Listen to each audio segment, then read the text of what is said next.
সুপ্রিয় শিক্ষার্থীরা, তোমরা এসএসসি ব্যাচ 2026 বায়োলজি প্র্যাকটিক্যাল কিভাবে করবে আজকে সেটা নিয়ে কথা বলবো। দেখো, 1 নং প্র্যাকটিক্যালে বলা হয়েছে অণুবীক্ষণ যন্ত্রের সাহায্যে উদ্ভিদ কোষ অথবা পেঁয়াজ কোষ পর্যবেক্ষণ। 2তে বলা হয়েছে অণুবীক্ষণ যন্ত্রের সাহায্যে প্রাণী কোষ অ্যামিবা পর্যবেক্ষণ। 3-এ বলা হয়েছে সালোক সংশ্লেষণ প্রক্রিয়ায় আলোর অপরিহার্যতা পরীক্ষণ। 4-এ বলা হয়েছে সালোক সংশ্লেষণ প্রক্রিয়ায় ক্লোরোফিলের অপরিহার্যতার পরীক্ষণ। 5-এ বলা হয়েছে শ্বসন প্রক্রিয়ায় তাপ নির্গমনের পরীক্ষণ। 6-এ বলা হয়েছে ফুলের বিভিন্ন স্তবক পর্যবেক্ষণ। অবশ্যই তোমরা বায়োলজি প্র্যাকটিক্যাল পেন্সিল দিয়ে লিখবে। দেখো, 1 নং প্র্যাকটিক্যালটি আমি কিভাবে করেছি। এই যে দেখো, এইভাবে ফার্স্টে পৃষ্ঠাটাতে সাদা অংশটাতে চিত্র আঁকবে আর এই বাংলা লেখা পৃষ্ঠাটাতে লেখাগুলো লিখবে। অপর পৃষ্ঠায়ও লিখতে পারো যদি লেখা এক পৃষ্ঠায় না হয়। তারপর 2 নং প্র্যাকটিক্যালটি শুরু হলো।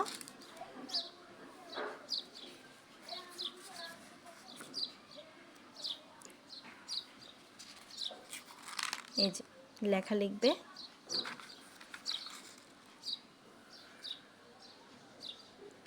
এরপর 3 নং প্র্যাকটিক্যালটি শুরু হলো।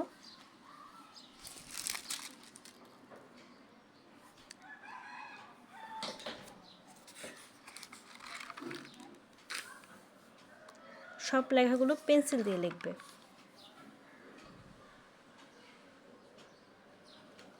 এই 4 নং প্র্যাকটিক্যাল শুরু হলো।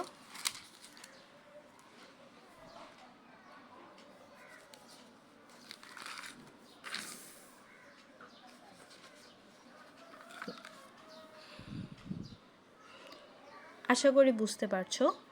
কোনো কিছু বুঝতে না পারলে অবশ্যই জিজ্ঞেস করবে। এটি হচ্ছে 5 নং প্র্যাকটিক্যাল। রো কলা পেজগুলোতে আমরা লেখা লিখব আর সাদা পেজে চিত্র আঁকবো।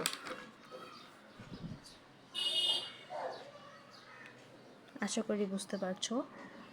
6 নং প্র্যাকটিক্যাল।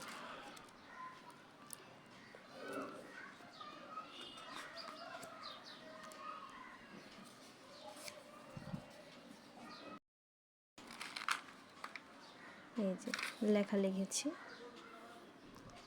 এভাবে প্র্যাকটিক্যালগুলো করবে। এটি এসএসসি ব্যাচ 2026-এর জন্য প্রযোজ্য।